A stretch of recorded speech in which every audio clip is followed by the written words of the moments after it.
Ladies and gentlemen, now today I wanted to revisit a champion that I feel just doesn't really get talked about anymore. Because back at the start of 2017, Gwenpool was one of the best bleed damage output champions, and just general damage output champions in the entire game. She was my first ever featured 5-star champion, and one of my first rank 4 characters as well. I believe it was like her and Star-Lord, my first 2 rank 4s, and for a year and a bit she served me really well. However, in 2019, I didn't really find myself playing Gwenpool too much outside of her really good uses. Like whenever those Thanos bosses come around, man, she is insanely good for the final phase, because Gwenpool's awakened ability prevents her from ever being KO'd by a special 3, so she can like infinitely survive those, and it's just ridiculous for a final phase where the boss is like spamming their special 3. But also her awakened ability also reduces ability accuracy reduction on the opponent by 2% per hit as well. So one of her common uses is in Labyrinth of Legends against the Electro, because if you get 50 hits, you don't take the damage back, and you can bypass all of that really fun and interactive stuff. So with the Abyss of Legends coming out next month as well, I'm a little bit curious to see if she's going to have her uses there, but I want to jump in today. I want to see how she feels in 2020. So we've got Nick Fury, MODOK, Quake, and also Hawkeye on the synergy team for the evade charges, increased ability accuracy with the Quake and Hawkeye synergy, just to hopefully trigger more bleeds there, and also MODOK gives her 10% more bleed duration as well, which is just even more damage. So we're going to jump into this chapter, because I think there's like a really good path that we can take her on, which hopefully has like a lot of really good fights with Gwenpool. So we'll see how this one turns out, man, but it's just been such a long time since I played this champion, so I'm actually quite excited for the revisit today. Hopefully it's going to be a fun time. But Gwenpool, at least to the best of my memory, is just all about getting to that special 3, because the armor break on it is absolutely massive, and it really propels her damage to a very spicy level, at least to the best of my knowledge and memory. Let's dodge that special 1 there. Can we go for a cheeky backdraft? I guess we don't really need to. One thing I never did with Gwenpool is like took full advantage of those stuns. I think you maybe just need to like end the combo immediately and then go for the next one. It's a bit of a new player back then. In all fairness, man, I still am. But there we go. Let's bait this out, and then we'll go for a special 3 here. So special 3 on my 5-star rank 4. It's like a 6,000 armor break, and the armor break, as long as you have a bleed on, it will consume the bleed at the end of it to refresh it as well, which is just awesome. So you can see already, man, the damage just really starts to go up after this. And for every bleed you have on your opponent as well, you've got a chance to stun on every single attack, so it just allows you to start chaining on some slightly more crazy stuff and ramping up that damage. But bear in mind that these are very high health opponents as well, and that this is not a maxed out one, only a 5-star rank 4. This Vulture has what is it, about 250,000 hit points there. So I think, you know, once you got 1 armor break on, you really just want to sit on the special 3. Need to refresh it there, unless your armor break does fall off, and if it does, then that is the time to try and refresh it there. But the damage, it certainly doesn't feel like beyond god tier by today's standards, but with all the bleeds factored in as well, it's certainly like still very far from noodle tier there. So that was Vulture down in 96 hits. It's not too bad, man. That was that was certainly all right. But I kind of have been debating, like, whether or not, just by comparative standards, Gwenpool is kind of slipping down in the current meta of the game, because I've currently got her in the god tier, but I feel like maybe she's a little bit more of a very strong high demigod tier champion at the moment. I certainly don't believe she's anything below that. I think just by the comparative standards of what a lot of champions toward the top have to offer, I think she is slipping down just a little bit. And I think one of the things that was it KO'd Gwenpool to a certain extent was the release of like Domino and Nick Fury, because she used to be the queen of bleeds. And then Domino comes on, and she's got this ridiculous crit bleed. Like, you can just refresh off the special 2, special 3 of the special 1. And yeah, just crazy heavy attacks and all that stuff. And if she wasn't already, just, you know, comparatively speaking, a little bit less desirable, then Nick Fury came along, and his bleed damage output is just beyond ridiculous, man. Nick Fury in the right matchup is just like the best champion in the game.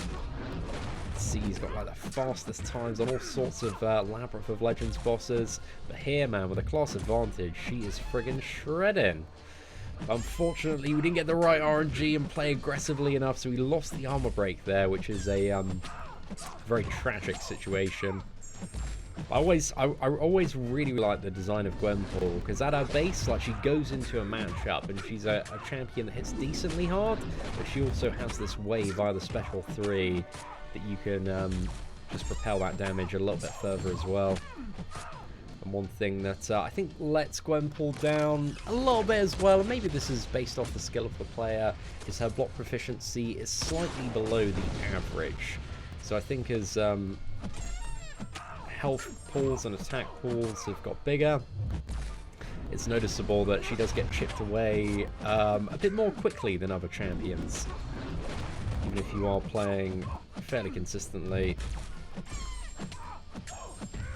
See, I think every parry is taking close to 1% there. It's at 2% off the parry, man. Oh, not the best time there. Right, another 5 combo, straight into special 2. I think that's going to do it. So yeah, that was just over 300,000 She-Hulk, down in just over 100 hits there. So average is still about 3,000 damage per hit. Which is really decent, man. It's certainly not bad at all, especially for a 5-star rank 4. But it's nothing like, whoa, this is just absolute insanity. It's like, oh, this is just like a really, really solid performance. And I feel like Gwenpool is one of those champions that if you get as one of your first 5-star or 4-star champions, there is a lot of stuff she can do. She can just nuke down all sorts of content. So I think she's really good for beginners to get and mid-tier players. But once you get to the end game, there's just so much friggin' utility that you need for all sorts of stuff. The other champions do outshine her in a few different ways. Right, let's focus on this one, man. See if we can get this Joe Fixit boy down. It's got unblockable special 1, so we need to be a little bit aware of that as well.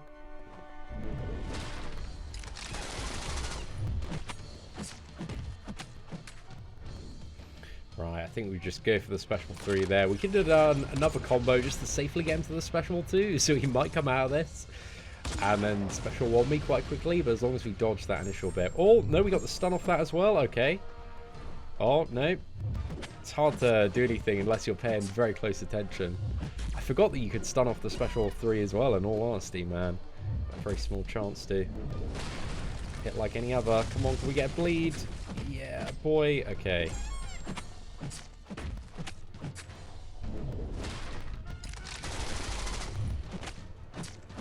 Alright, let's try and backdraft.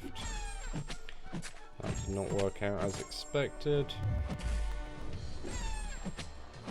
Okay. So if we fire this off now, this will innovate him. So then we just got to dodge a special 2.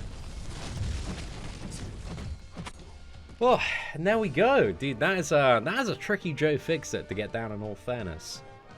So that was was not a bad run there. But yeah, she put in like a decent amount of work. 69 hits as well. That was a fairly quick fight. Not bad, boys. Very cheeky little number there. So she's doing work, but you can see like 3 fights in, and we have played, I wouldn't say absolutely perfectly, but we haven't taken any direct hits, so we've played quite well. But you can really feel like that lower block proficiency in the high tier content kind of chipping away at this champion a bit. So that is just one thing that I found very noticeable so far in today's gameplay video. But hey, it ups the excitement for this matchup, I suppose.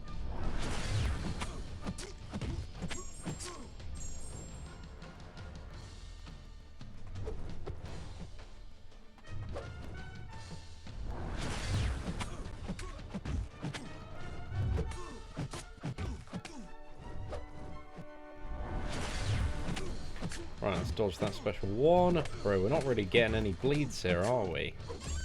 Gwenpool, you either get like all of the bleeds or you get none of the bleeds, man. That's exactly how this champion works. But now we've got the armor break, and this is just perfect because Kang has like that really solid chunk of base armor. And that's another advantage of Gwenpool, man. As long as you can stay fairly aggressive, it's like that permanent, pretty much armor break, and it's a very, very strong armor break as well. It just allows you to get so much more damage output. Get around certain mechanics, because Kang, he ain't getting that armor back, boy.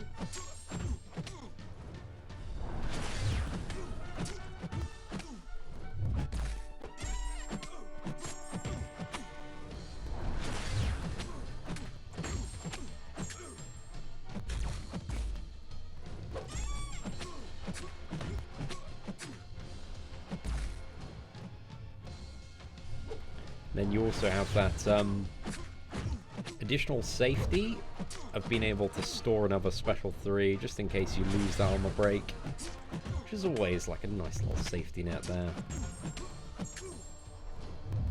Right, one more. And there we go, Kang goes down. So, not a bad matchup there. Again, these are really like stacked opponents in 6.3. Now, just because we've been battered down a little bit hit point wise, we're going to move into another quest where hopefully we can show some interesting matchups here. We've got Seatin Spider-Man and also Hyperion. So I'm curious to see how she's going to fare against a very stacked version of both of these champions. Spider-Man has about 170,000 hit points here, but once we get that combo higher and higher and higher, the chance for him to evade is just going to go down really significantly. Every 5 combo is minus, what is it, 10% ability accuracy reduction, 2% per hit. With you didn't even need levels, man, you just need that friggin' awakened ability.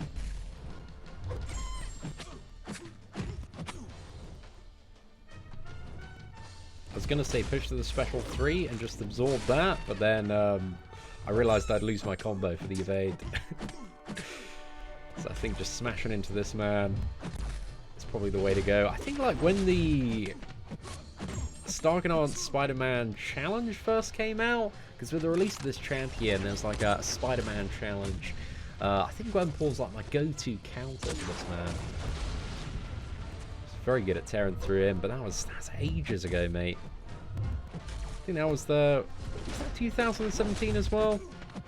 Yeah, it must have been, right? Because yeah, that's the year that Stark, Blade, and Ghost Rider as well were released. Damn, boys, a long time ago. You can see once you got that combo up, this man is just not evading. I don't think we've seen like a single evade this fight. And even like using that special one, I didn't mean to use that special one, but we stopped his auto evade from triggering there, so that wasn't too bad. But again, the thing of like her block proficiency being a little bit lower is definitely very noticeable in like every single matchup that we've done today. Let's go for a little bit Hyperion, man, because Hyperion is a fun one. If you don't care about your health points for the fights after, Hyperion is a very, very fun matchup for Gwenpool, just due to the fact that you can just nuke in and not have to worry about baiting out that special 3.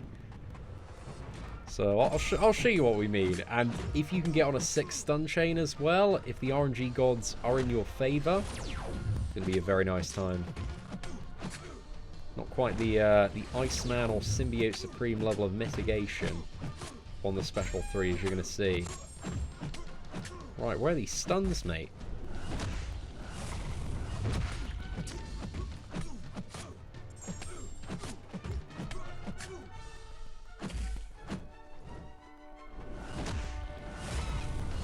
I'm not even trying to bait special attacks here, boys. Oh, okay. Bro, Nick Fury's evade totally saved me there, man. I'm blessed to be saved by that. Yeah, let's go for a special 3 anyway. Maybe if we're super lucky, might get stun off this one. Probably not, but who knows? It could happen. 12% chance to get the stun. Right, let's go, boys. Yeah. Let's get that stun. Another stun. No more stuns coming. What a sad time. So it's capped at like 60% of our health based off the sig levels we got, so we ain't gonna die from it.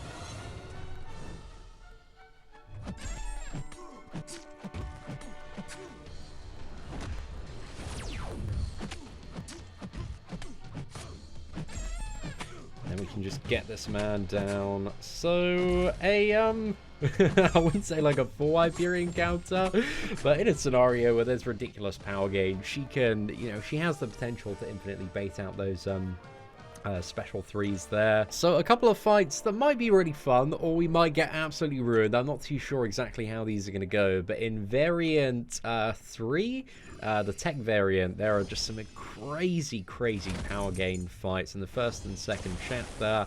But we're going to try and go for the Doctor Strange and maybe the Symbiote Supreme as well. I think she has the potential to take both of these down, but the power gain on these fights is nuts, man. It is just so silly. So we'll see how this one turns out, but I have not the highest hopes, but we might be able to get it done.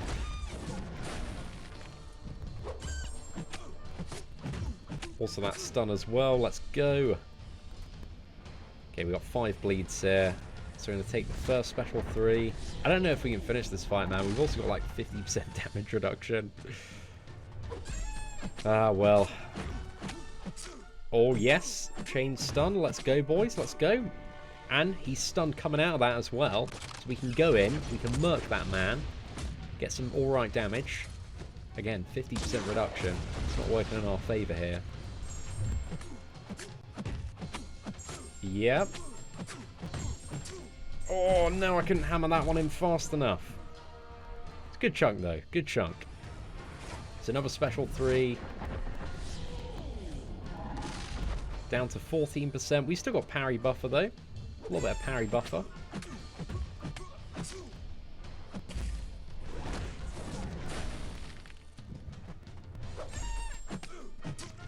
Oh, just about managed to get that. The Innovate as well doesn't count for power gain effects on the special 2. It's only when you hit into the opponent, so it won't be effective here against Doctor Strange, just as a additional pro tip there.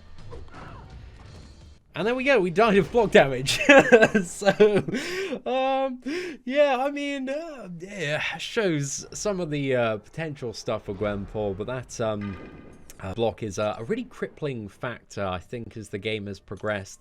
And I don't think I realised it as much until I've sat down and played Gwenpool today, how much that lack of block proficiency really does start to impact but yeah, having like under 64%, man, it's just not where you want to be. Like most of the best champions, they're fairly sustainable, have about like 70% or above. The average champion has about 64%, but having less than that, it's just like with thousands of attack, that damage really starts to seep through on the parries, and before you know it, you're just shelling out health potions left and right. So, you know, I'm a bit gutted that she has taken as much block damage as she has so far today. But I think to end off today's video, let's go into a little bit of Chapter 1 of Ultron's Assault. So we're going to quickly swap around the team. I think we're going to bring in Black Panther and just, we're going to go full bleed here. I think we might do, just for a little bit of fun, man. So let's get all of the Black Panthers in. If we filter by skill, which we already are all over the case today. And then bring in a CW, and then I need another CW, the 5-star one. Got him up here. Right, there we go. So that is 75% more bleed damage there. So I think, you know, it's going to ramp that damage up, maybe even more. But also we don't have the safety net of the Nick Fury synergy now, so I need to play even better. But this Carnage, as you can see, has about 8,000 attack, so he's certainly not very light on that. And also does have the masochism node as well. But in this scenario, he's got a lot less health than most of the stuff that we fought so far today, so we should get through him quite quickly. I've always found Gwenpool to be a fairly decent champion to just power through a lot of masochism nodes as well, just because you're getting those bleeds so regularly. Just helps to give you those parries that you might need. And also, yeah, once she's above like a certain combo as well, I totally forgot that, man. The awakened ability cancels out masochism. That's how we are getting certain debuffs on Carnage and not triggering masochism. Come on, mate. I think I probably should have used the special 3 a bit earlier, but let's go for it now. Hopefully it doesn't trigger masochism. There's like a 10% chance it does though, but there's a 90% chance it won't. So hopefully that's the outcome, boys. And it did. Ah, great. Well, what a fun time, lads. What a fun time. Right, come on, mate.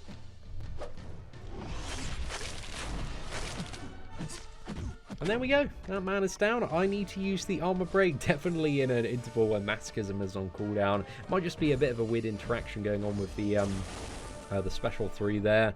But let's move on. We have a Symbiote Spider-Man matchup. And again, once we get that combo up, there is a good way to a bit more confidently nuke into opponents like Symbiote Spider-Man. If we get the stun now, that would be perfect. That also works really nicely as well.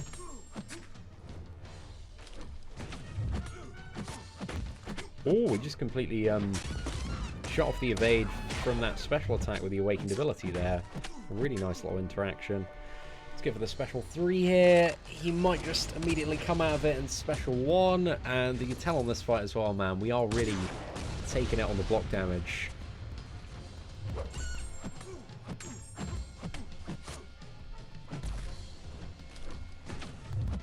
And no evade again. Perfect. Okay, that was a nice little finish there, man.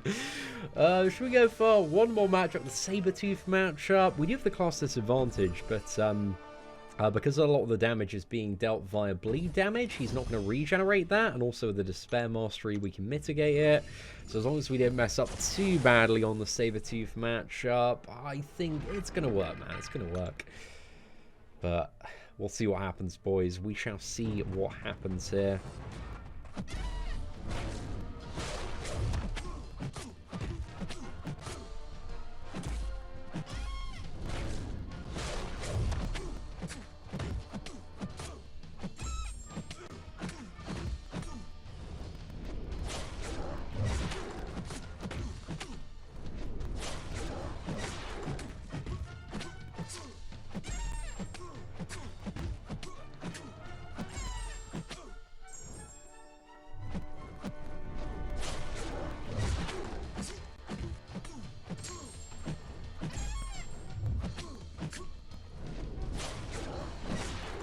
Right, just quickly before the masochism timer resets, and now, you know, our damage is going to go up as well with the armor break, mitigate a little bit more healing, so we just need to stay aggressive.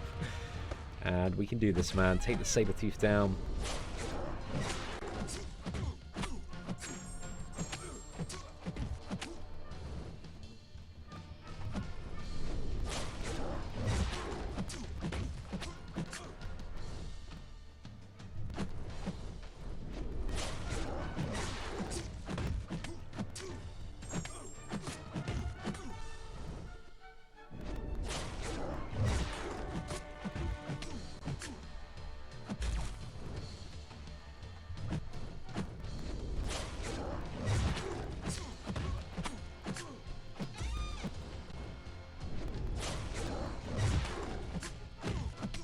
Right, that's a nice chain there. We got the stun, straight into special 3.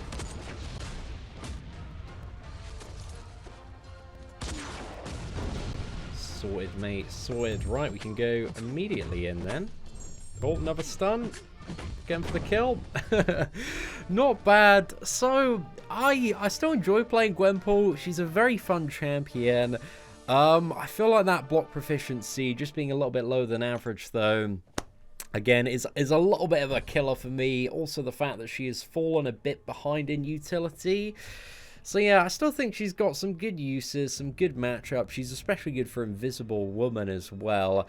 But I think, like, Nick Fury and Domino have mainly overshadowed Gwenpool when it comes to the overall meta of the game. So I don't think she's quite the champion she used to be, and just kind of based off my experience today, and kind of the way that I see her playing out in a lot of endgame matchups, I think it's probably time that she gets that high demigod tier demotion, because she's still a really good champion. I just think, like, the god tier column is so friggin' packed at the moment, and there's definitely, like, a few other characters that I think are going to be moving down throughout the course of this year as well. But yeah, Gwenpool, still a really, really good champion. Again, if you get her early on as a 4-star or 5-star character, you are absolutely blessed. But I think in the deeper end game, this champion has really started to show some of her limits. But I still think Gwenpool is just a really fun champion to play. She hits hard, and she's still better than a good 70% of champions in the entire game. And you got 160 something odd champions now. It's very, very crowded at the top.